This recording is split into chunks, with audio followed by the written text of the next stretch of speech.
the U.S. government, I can't speak for other governments, but the U.S. government is profoundly inefficient and incompetent in so many ways that it's easier for me to believe that we've been visited by aliens than it is for me to believe that we've been visited by aliens, but the government has kept it a secret from everybody else in the world.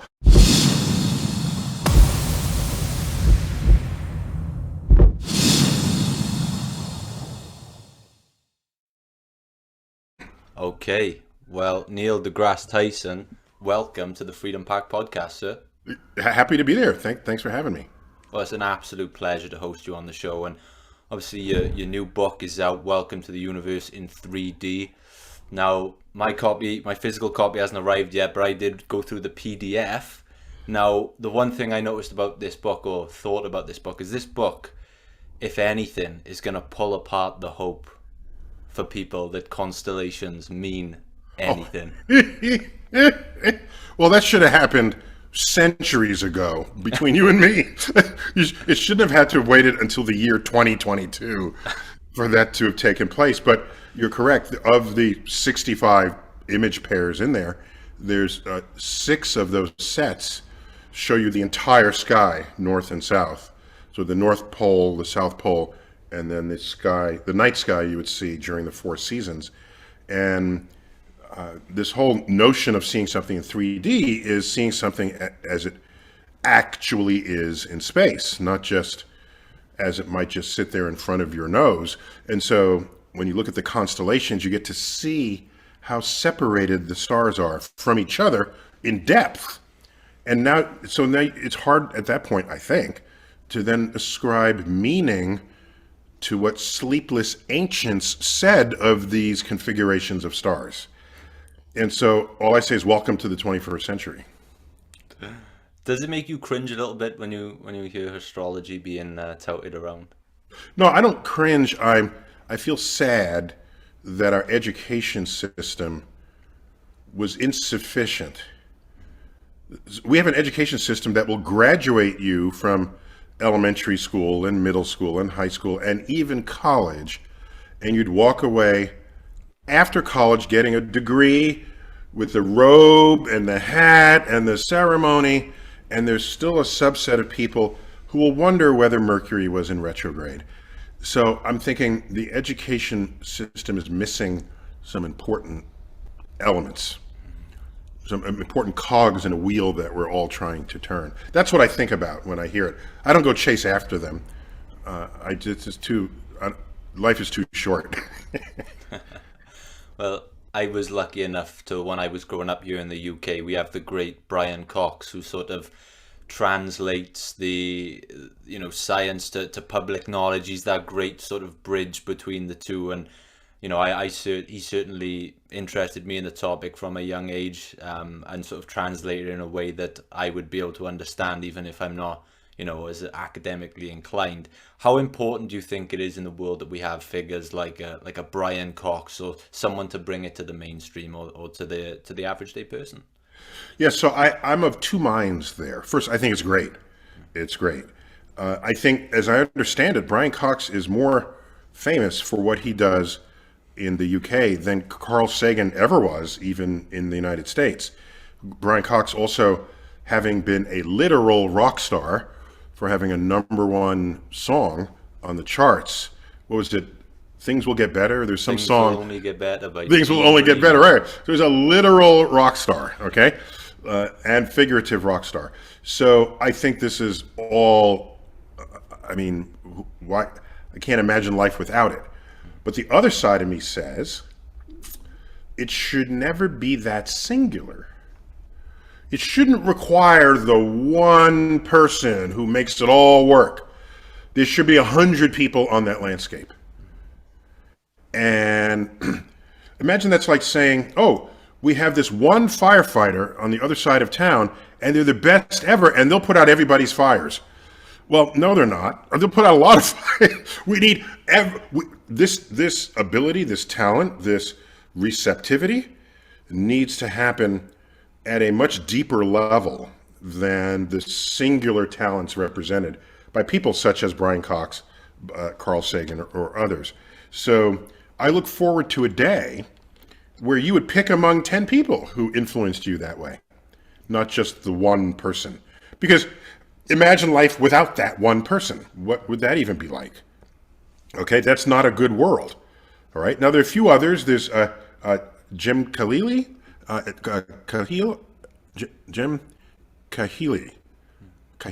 I forgot how to spell and pronounce his name. He's another one. I think he's based at Oxford. He's a physicist. Does a lot of public things. Wrote books.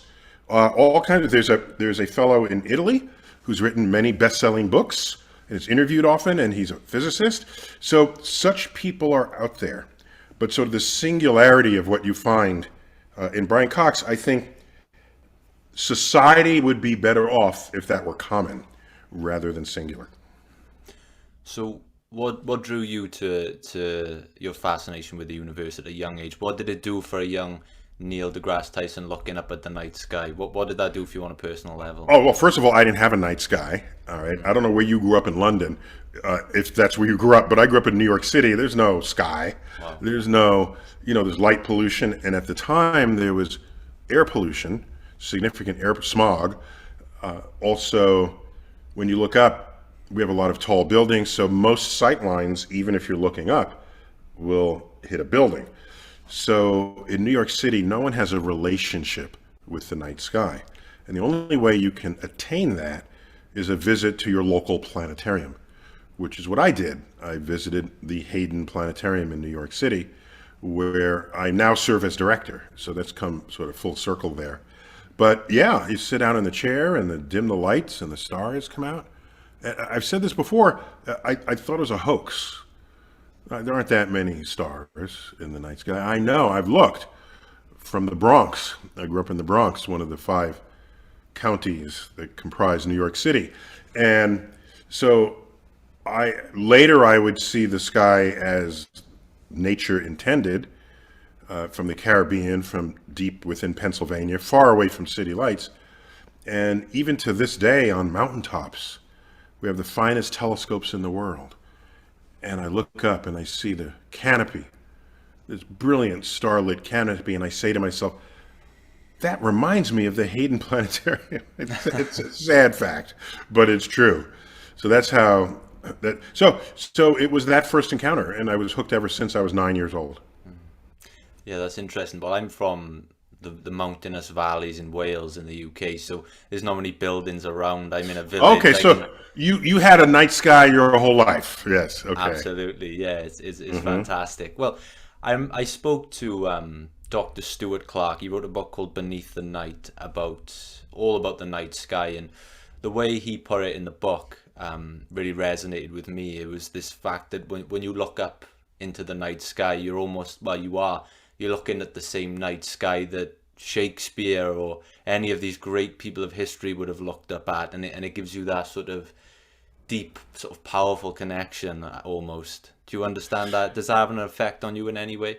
Yes, it does. Maybe not as deeply as that author, but definitely. So, for example, when I got my first telescope, and then I put the telescope on the moon, I looked through, I aimed the telescope at the moon, at Saturn, at Jupiter, and I was discovering these places in the solar system for the first time through a telescope.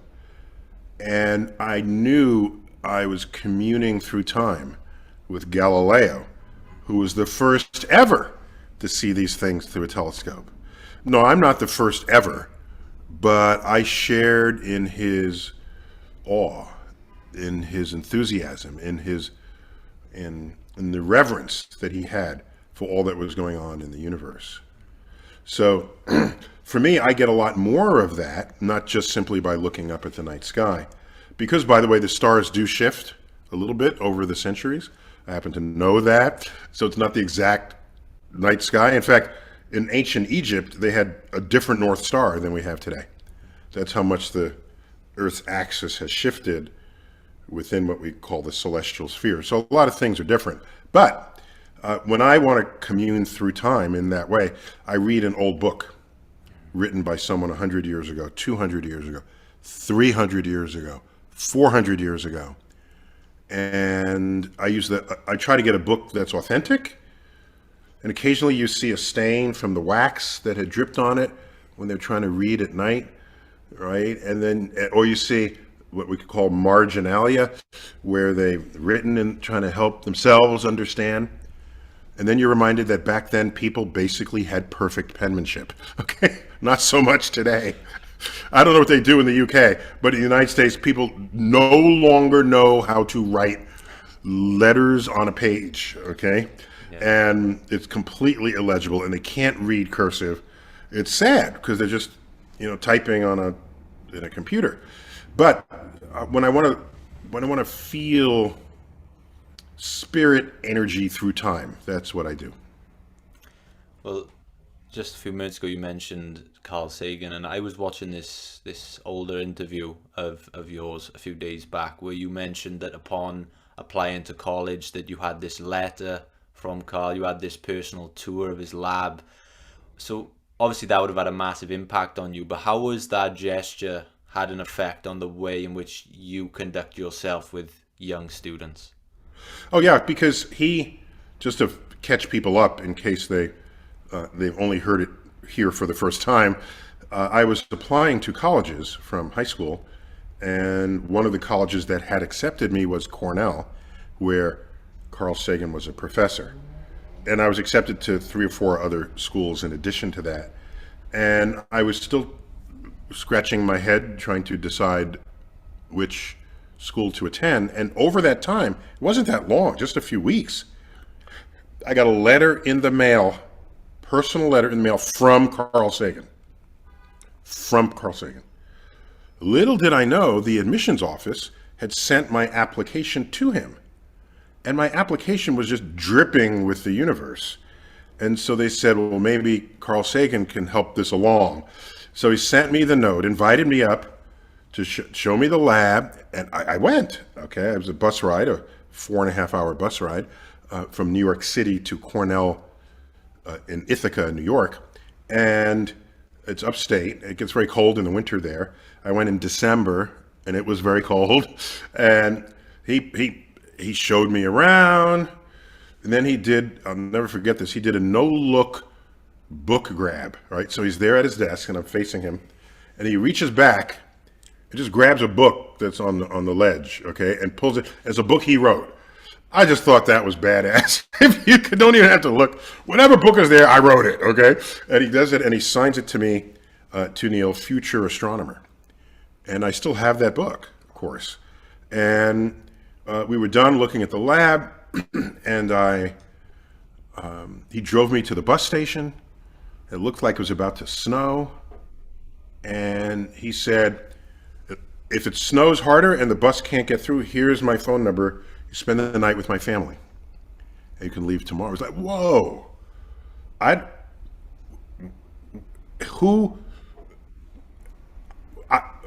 He doesn't know me. We don't know each other. We only just met.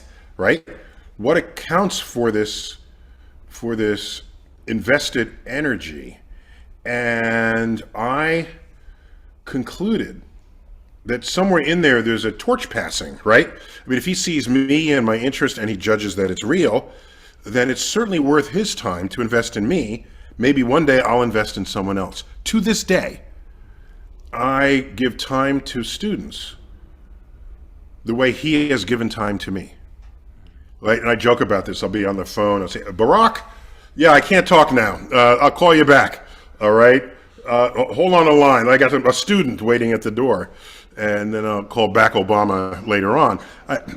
That's a slight exaggeration, but that's how I feel when I consider that impact he had on me as I brought it into my professional life. Amazing. Well, for this next question, you may have to sort of indulge me a little bit, but so my favorite band of all time is the band Queen. I'm not sure if you're too familiar with Queen, Freddie. Enough, Mercury. yeah. I mean, a popular band. They released this song called 39, and it's a sort of science fiction tale of these volunteer explorers who leave Earth in the year 39. I don't know, that could be, way in the future. but they go out in search of a to explore this planet, to sort of colonize it, because the Earth is decaying. They come back and they're a year older, and they're really excited to tell the Earth that they found this, this new planet. We're all going to move there. They come back to find that 100 years have passed, that their families are all gone, that the Earth is sort of this small, grey, deteriorated planet. And I never really understood the concept of it. The song was written by Brian May, who is an astronomer, so obviously he loves the sort of sci-fi tales. But I never really understood it, and years later I heard that it was sort of playing on the theme of time dilation.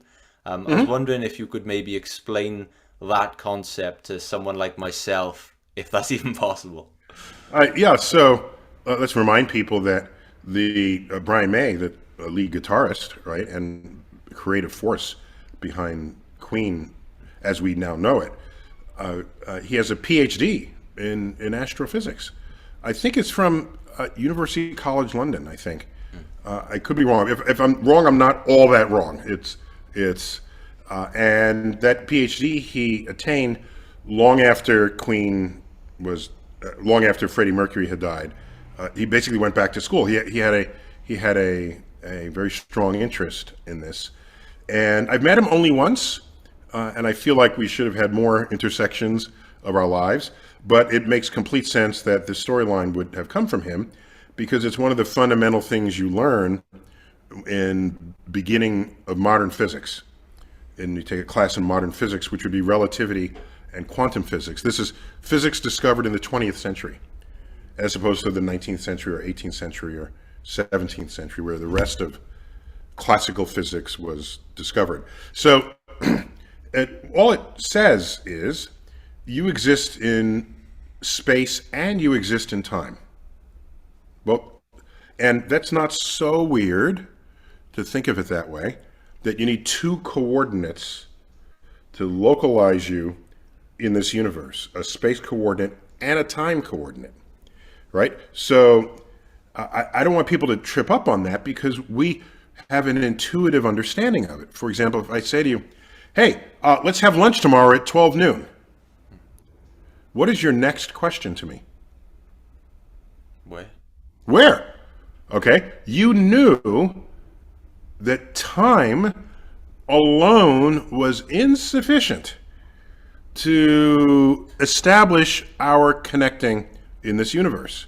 And by the same token, I'll say, hey, I'll meet you at Marty's pub. What's your next question to me? When? So we know intuitively that for us to meet, we have to provide a space coordinate and a time coordinate. They're fundamentally conjoined. All right, it turns out when you travel at high speeds and other people don't, then your coordinate system changes for you at a different rate than it does for others. So, what's the best example I can give? If you travel in space, your space coordinate is changing, and other people isn't. All right, that's not so weird. Well, if you travel fast, your time coordinate is changing too. We can show the equations that require that happen, and it's all traceable to Albert Einstein in 1905. His special theory of relativity. And we know it's real and it works, and we have tested it. So there is a speed and a time with which you can travel and stay away, where if you come back after one of your years, Earth could have aged 10 years, 100 years, or even 1,000 years, depending on how fast you moved. So in that sense, yes, we can go to the future. Arbitrarily far into the future. We just can't, as far as we know, go into our own past. And that would be kind of dangerous if you think about it. Like, suppose you prevented your parents from meeting each other. Then you wouldn't be born enough to then go back into the past to prevent your parents from meeting each other. So that makes one of the more fun time travel paradoxes that there is. What is it like for someone like yourself to watch a typical time travel movie or something like that without trying to ruin it for yourself? No, I give them space. No pun intended. You know, if as long as they put some thought into it, then I'm good with that. And they can make stuff up on the edges. But if you start making stuff up in the middle when we already have established science, then you don't really have me. It's lazy science fiction rather than perceptive science fiction. Plus, I'm a fan of Mark Twain's edict, which is first get your facts straight, then distort them at your leisure. That's brilliant. It says, I'll give you room to be creative, but only after you did your homework. Yeah. I remember years ago when I was a little bit younger, I remember loving this sort of series you had on Twitter where you would almost pick apart these famous favorite movies of everyone. What was your sort of favorite movie to ruin for someone? Well, I don't see, that's just a matter of perspective. I think I was enhancing the movies for people. That's what I think I was doing. But I think I got in the most trouble for commenting on the movie Gravity. This is brilliantly conceived and executed. And I just thought because it was so brilliant, that ought to give me the right to, or the latitude, to criticize for what they got wrong. Because they got so much right. So let's just see if they get an A plus or just an A, all right, or an A minus instead of a B plus instead of an A minus. So I commented on some things, and then people lost their minds. Right? Oh, you're ruining it for everybody. Why? Blah, blah, blah, blah, blah, blah, blah, blah. And I thought to myself, let's say you have a friend who's a fashion designer, who knows the history of fashion and is good at it. And then you go see let's say a Jane Austen period piece from whenever her stories took place, mid 1800s, early 1800s, and a carriage rolls up to this big mansion, and the people get out, and the men are wearing top hats. But your friend says, nope, they would have been wearing derbies instead. That they got that wrong. That's too early by 20 years. I mean, I'm making this up, but you get the sense of this. You would say, hey, you know your stuff. You'd be impressed with that person, wouldn't you? And here in the United States, I assume elsewhere, but especially in the United States, we have car experts who know every make and model of every manufacturer every year. And maybe there's some period piece that takes place in 1958, and parked on the street is a 1962 Chevrolet Bel Air. They'll say, nope, that design wasn't out yet. Their set person, they didn't do it right. You say, hey, you're good. They're not kicked out of the theater. They're praised for their expertise and their insight. And so when I do the same thing, people say, get out of here. And I just want the same love that people give these other. That's all I want. So Gravity, I mentioned a dozen things that were suspiciously lazy, given how much effort was put into everything else. But actually, it's probably not the most famous. The most famous, I'd say, is the sky over the sinking Titanic.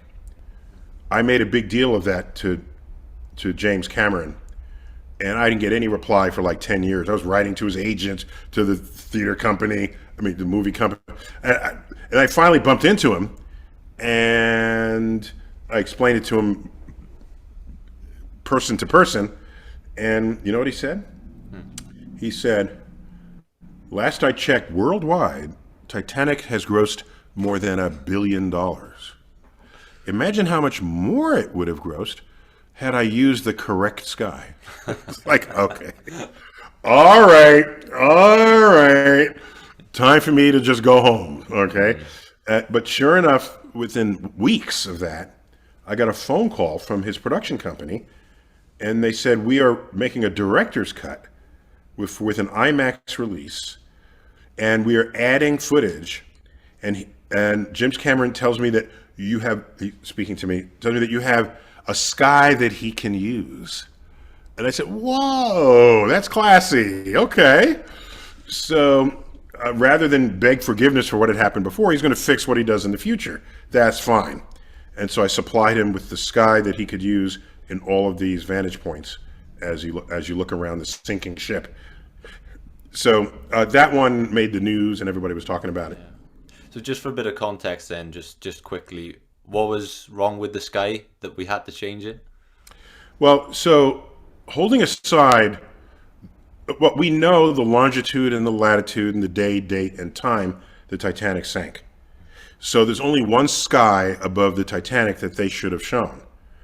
It was not only the wrong sky, it was a lazy sky, because the stars on the left half of the image were a mirror reflection of the stars on the right half of the image. And I don't have tolerance for that. By the way, if it was a low-budget movie, and that's all you could do, fine, I'd say nothing of it. But I remember when that movie was marketed. James Cameron discovers Titanic at the bottom of the ocean, gets footage, and accurately recreates the staterooms, the wall sconces, the china patterns, every of the plates. Everything was recreated in meticulous detail, except for the night sky. So, amazing. I don't know. Yeah, I think one I remember enjoying was you pointing out, I think it was you that pointed out, that obviously Star Wars, the film, has got all these great visual effects, it's got these great sounds, these massive explosions, these laser sounds, but in a reality, Star Wars would be a very quiet film. Yeah, but just be silent movie. Yeah, if you're out in, it's just, now that one, I've stopped arguing about that one, because they want the sound, they need the sound. Sound is it adds an emotional dimension to what you're seeing as people chase each other in space. So, yeah. Well, when I mentioned you were coming on the show, on our newsletter, I had about the same question a million times, but I'm not going to ask it because everyone asks you about alien life. But what I will ask is I'll spin it a little bit. Wait, if a million people ask you and now you're not going to ask it? What? Okay, go on. It's your show. Let the record show that I was ready to answer that question, all of your million people out there, and your host told me no. Okay, go. Maybe we'll get it. But what I'd like to spin it is, why do you think that we as humans are so fascinated with trying to confirm whether there is alien life? I think it has to do with what goes on inside of us when we look up. I mean, think about it. The history of most religions, there's some interesting exceptions though, but most religions place their gods up on high. You know, if not in the sky, in the clouds, or just above, then on mountaintops. You know, places that are high above where you are. Okay, and not only that, in the Bible, many of the most holy places described and where things happened on mountaintops. Okay, Noah landed on a mountaintop, Mount Ararat. Moses got the Ten Commandments from Mount Sinai. Right? He didn't go to a valley to get the Ten Commandments. He went to a mountain. Jesus gave his most famous sermon on the mount. Okay? And I think it was the Mount of Olives. I forgot the name of it. But anyhow, so by looking up, all right. Now that we know that up means there are stars that that do have planets, and we're life on a planet, the idea that looking up, that the heavens might not only contain gods, but other life forms. So, what I wonder is whether the most avid UFO enthusiasts are also religious. Because I'm betting that they're not, but the UFOs are fulfilling that same role within their psycho-emotional state. And in fact, there's an entire branch of UFO enthusiasts who are sure, alien enthusiasts, who are sure that humans were placed here by these set of aliens. And we're just their playthings, or we're their experiment, or we're their zoo. So all of this effort to look up and say, there are people up there who are in charge of us, who could kill us at if they wanted to. So maybe we should be nice to them. It feels a lot like what people do when they describe their religions. It feels a lot like that. And of course, it's not exactly the same, but you're looking up and there's something there that may help you, or its wrath may teach you a lesson. Sounds an awful lot like the Judeo-Christian God. Well, obviously, with it becoming more of a regular thing that we see the government releasing these themselves, these UFO images, I wonder, are people getting a little bit carried away as to what this means? Do we have to wait with a bit of caution before jumping to conclusions on what that would mean?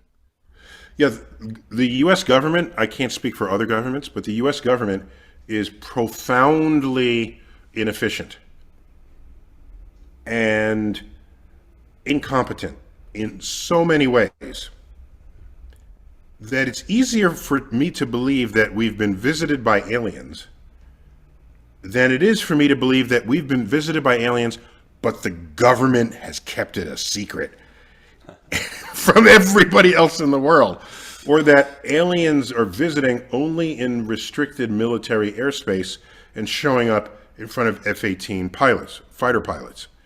It's like, how about the rest of the world? Why are the aliens only visiting the U.S. Navy, right? So there's a lot that just doesn't make sense here in what's going on. And we are in a position to crowdsource any alien invasion at all. There are 3 billion smartphones in the world, each with a high-resolution camera and video. You think if aliens are going to land, somebody's not going to capture that? Really? Okay, well, the aliens are just avoiding us, and they only want to reveal themselves to the U.S. military. Okay. All right, that's what you want me to believe. Oh, you want me to believe that Area 51 is top secret and that the janitor doesn't think to send out a selfie with the alien. Okay. Oh, by the way, the janitor would lose his job overnight, but become the most famous janitor there ever was in the history of the world for obtaining the first ever released photo of an alien. So I'm just not convinced of what all that people are declaring about UFOs being aliens visiting from another planet. And when I saw on the news the other week this idea of sending a message to, out there to let any just other recently in the news, yeah, to let them know where we are. Part of me was filled. Obviously, I think that's going to have no effect. If I was putting my money on it, obviously, but part of me was like, that makes me a little bit anxious. I don't think that's such a good idea. What does that leave you feeling? Well, in the spirit of your sentiment, none of us would walk out into the street and hand our email address to a total stranger. And that's a total stranger who's the same species as you are, all right? So, because you fear that it'll get abused, that whatever, or your home address. You just wouldn't do this in the interest of safety and privacy. So in that spirit, it is odd that anyone would want to give the return address to aliens. That's just a little odd. However, we've already done that, and we've been doing it for 80 years. 80 years. Television signals. From the dawn of that medium, television signals do not get trapped within our atmosphere. They only go in straight lines. So the one straight lines near the horizon, you receive them in your television. Others go straight up into the sky, and they travel at the speed of light. We have an 80 light year radius radio bubble expanding at 1 light year per year, carrying information about civilization as portrayed in pop culture television. So it will have news, maybe some newsreels, maybe, but those were, I don't know how common they were in the era of television. The United States had very early television programming, so not all of which would I want to be the representative model of what civilization is like here on Earth. But nonetheless, we've already advertised our location. Our radio footprint from Earth is the loudest radio signal in the entire solar system. So if someone has a radio telescope and they beam it and they aim it towards us, the sun will be there as a signal, but so will Earth. And rocky planets are not supposed to be giving off radio signals. So there must be something going on. So we haven't been invaded yet, so I'm cool about this, I think. Oh, by the way, that 80 light year radius bubble has already washed over dozens, I forgot the last count, but I think it's dozens of exoplanets that have been discovered. Planets orbiting other stars.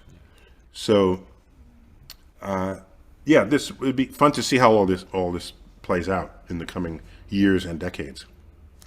So, just two quick questions before you leave then. A couple of months ago, I put a video up on YouTube on this channel about the Billionaire space race, and I was hit with comments telling me that they didn't even go to space. And then in the comments, people were arguing, yes, they went to space, no, they didn't go to space, they went this high, that high.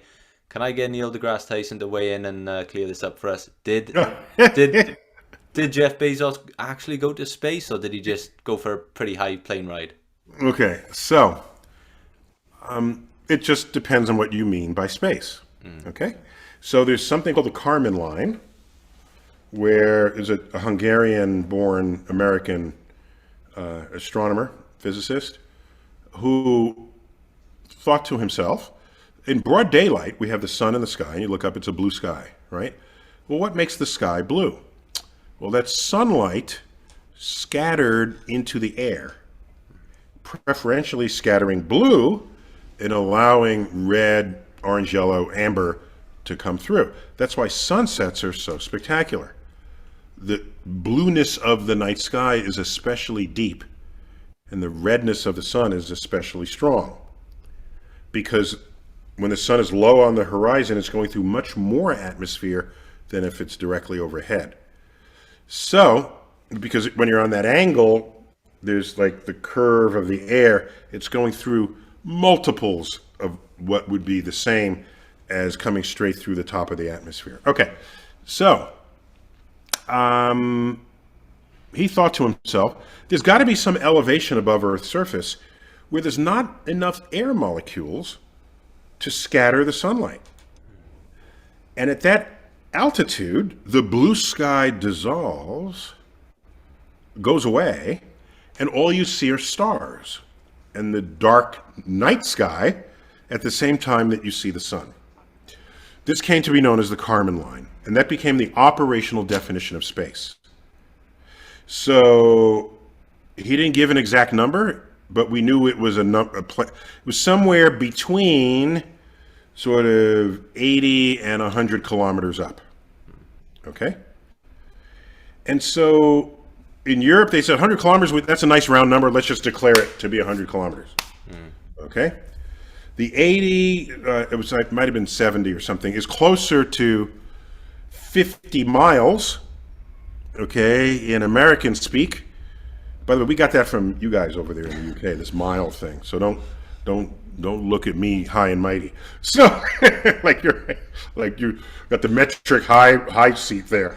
So point is, there is no exact line. It's some place in there. It's a very sloppy transition. So anywhere between 50 and 60 miles, between like 80 and 100 kilometers would be fine. Bezos and Branson went above those two different Kármán lines, but counted as the same idea. Okay? They both went above those lines. Elon Musk sent people into orbit way higher than the Kármán line. Yeah. Okay? 3 or 4 times higher. Okay. So, here's the problem with the Kármán line. If the Earth's atmosphere were half as thick, Kármán line would be half as high up. If Earth's atmosphere were 1/10 as thick, Kármán line would be only 1/10 as high up. Instead of 100 kilometers, it'd be 10 kilometers. Go up 10 kilometers, you're in space, by the Kármán line definition. Wait, suppose Earth had no atmosphere. Oh my gosh, then just standing on its surface by Kármán line rules, you'd be in space. So a Kármán line definition is a little bit odd because it defines space not by something inherent about space, but by something inherent about Earth's atmosphere. Okay. Fine. All counted, if you take a schoolroom globe, about a foot across, and ask how high above the schoolroom globe did all these people go? That's a nice question to ask. All right. Branson and Bezos went the thickness of 2 dimes above the surface. And Elon Musk went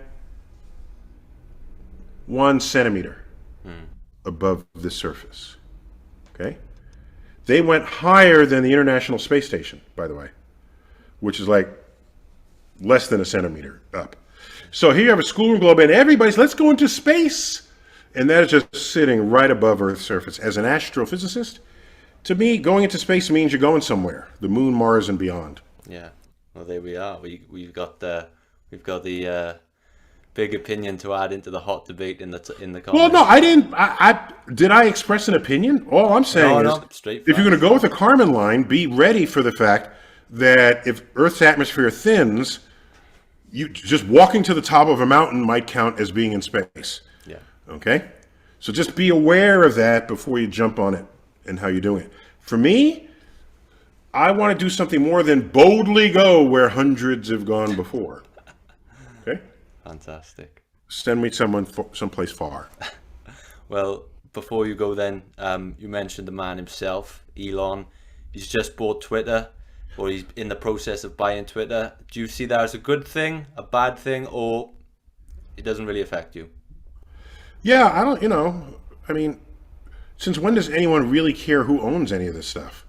Right? We care about him because we know him personally. How many corporate owners do any of us know about anything? Okay? So what I would say is, if you want to think of him as the devil, then he's the devil you know. All right? How about all the devils that run corporations that you don't know, that are holding the strings, the puppet strings, on what they do and how they do it and what they do to the environment and how they... So I think Elon is under higher scrutiny simply because he's known by all these other means. But otherwise, it's fine. He's a new owner of Twitter. I hope it makes him money. All right? Or maybe he's doing it just for entertainment value because he doesn't spend much money on advertising. He just takes out a tweet and everybody retweets it on their own when he has a new model, a new car model that he's about to release, or a new rocket launch that's about to go. So it's probably a tactical decision with regard to his public profile. But otherwise, no, I don't have much, People say, plus, why are they spending money in space? When they're billionaires. There's a lot of other things they could be spending money on that are less interesting than going into space. Like they could be competing for who has the biggest yacht. All right? Is that, just be glad it's at least something that's advancing science and technology. And with Twitter, we'll see. I'm talking about SpaceX and Tesla, of course. With Twitter, we'll see. Maybe there'll be no difference. I don't know. He hasn't told me. Well, Welcome to the Universe in 3D is available now. I'll leave all the links in the description below. Neil deGrasse Tyson, thank you so much for joining me on the Freedom. Excellent. I just want to add that there's a welcometotheuniverse.net where we have the whole series of Welcome to the Universe books, including, of course, the 3D one. And if you get the book, all the captions to each image, I've actually narrated. So there's a bonus section there where you can watch it, and then I use my planetarium voice to narrate, and so yeah. So thanks for the shout out. Well, thank you so much. That'll all be in the description below. And it's been an absolute pleasure, sir. And enjoy the rest of your busy media day. Oh yeah, it is. Thank you. Thanks for that interest.